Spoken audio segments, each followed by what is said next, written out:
During the later stages of Pizza Time Theater's development, Gene Landrum, manager of the Atari Restaurant Operating Division, would begin calling through the entire IAAPA directory looking for a manufacturer for an animated show to put in their upcoming restaurant. The only company to respond would be Fantasy Forest, a costume manufacturing company owned by Harold Goldbranson. Fantasy Forest, a mascot costume manufacturer, would work on the show as their first animatronic products created. Despite the company having prior experience with mechanically animated figures, they had no experience with pneumatic animatronics. Goldbranson figured he would learn as he built them. A proof-of-concept prototype animatronic of the company's mascot, Rick Rat, would begin development soon after Fantasy Forest was signed on, being used to show Nolan Bushnell their potential. The animatronic would be incredibly simple, only having 3 movements. The entire shell of the head and body would be glued to a wooden board, making the body completely static. This prototype animatronic would have a successful unveiling to the company, and Fantasy Forest would be signed on to make the first set of animatronics for Pizza Time Theater's first location in San Jose, California. Over time, Goldbranson and Fantasy Forest would become accustomed to the creation process and would become more bold with each bot's complexity. Atari's subdivision, Cyan Engineering, would handle the creation of the animatronic control system, headed by Larry Emmons and Gary Waters.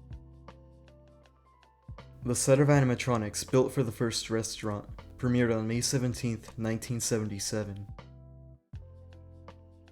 The show consisted of the 4 main characters, Chucky, Krusty, Pasquale, and Jasper, placed in portraits around the restaurant walls hanging over guests. Shelves were put up between the portraits that had decorations and props, like the clapping boards, the Pizza Time Theater Orchestra, and flags that would wave around during shows. A large red platform was hung on the middle of the dining area ceiling with 3 bird animatronics called the Warblets. The Pasquale bot was placed directly above the ordering area, behind a set of doors. The doors would open and he would lean forward, giving the illusion of him coming out of the kitchen. The animatronic was originally going to call out pizza orders for pickup with the use of a microphone. This idea was dropped early on as too many orders were being placed at a time, and the process became tiresome. Originally, Jasper played a real banjo, but this was changed early on because it damaged the bot's arms and body. Soon after the opening of the first restaurant, the company came up with the idea to have guest characters appear in their show. They tasked Fantasy Forest to create new characters that would be switched out over the course of a few months. In August 1977, their first guest star appeared. The guest star would appear on the west side of the showroom. In February 1978, the second character, Madame Oink, was installed. The bot was replaced in October 1978 for their final guest, Foxy Colleen. In early 1978, Pizza Time Theater asked Fantasy Forest and Harold Goldbranson to create second versions of the Chuck E. Cheese and Krusty bots. In summer 1978, the new Chucky and Krusty bots were put in the restaurant to replace the originals. The second generation bots had a more realistic appearance and more movements that were higher quality.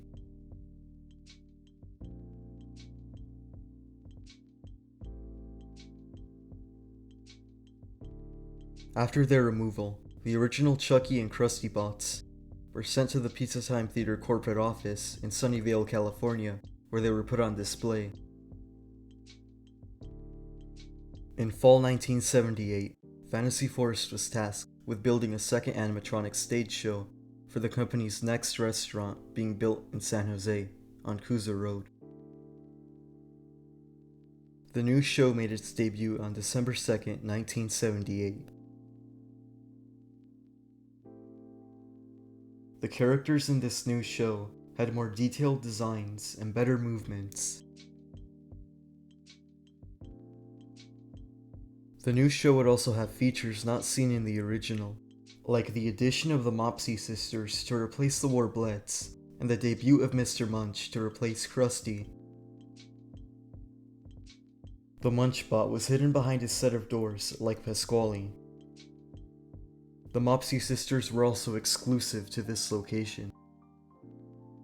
Instead of having the animatronics placed around all 4 dining room walls, like the first restaurant, all of the characters were placed along 2 adjacent walls. The flag wavers were hung around the showroom between the characters. Shelves and props were also hung underneath the characters' portraits, like the Pizza Time Theater Orchestra and the applause board. Fantasy Forest would also produce a new hippo character for a piano bar in the restaurant, named Dolly Dimples.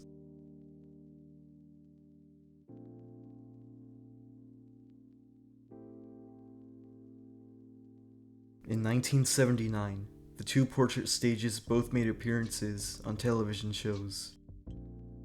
The Coosa Show appeared in a segment of Real People.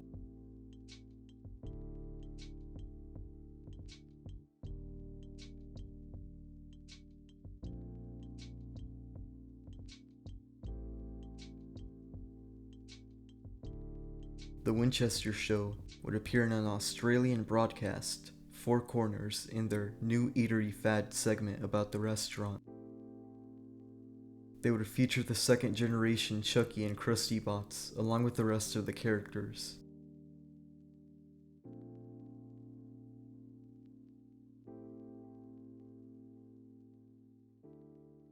In May 1980, the Coosa Road show was dismantled and the entire room was renovated for a new test stage in the showroom.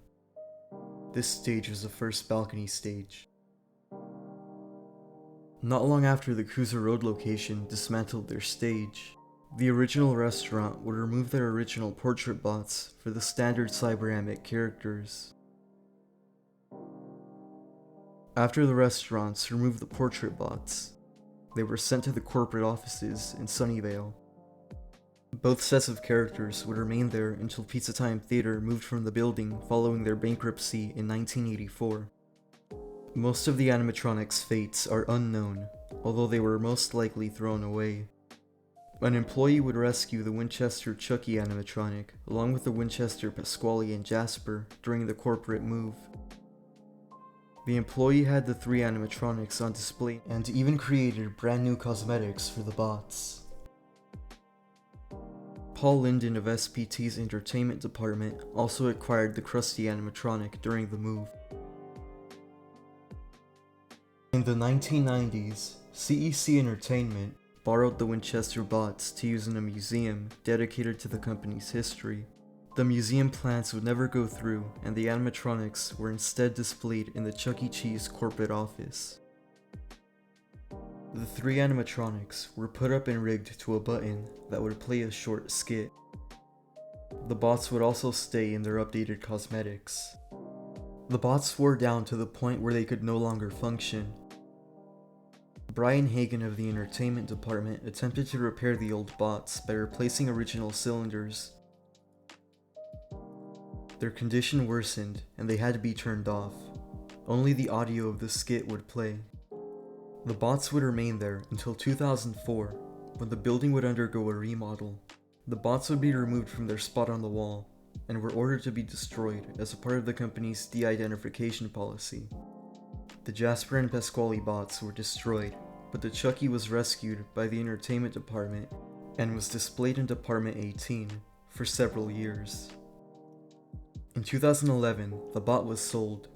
The buyer then sold it to another collector in 2014. This was after the collector had just acquired another portrait character. Krusty was rediscovered in 2011 and was bought by him in 2012. The 2 bots are currently sitting in storage.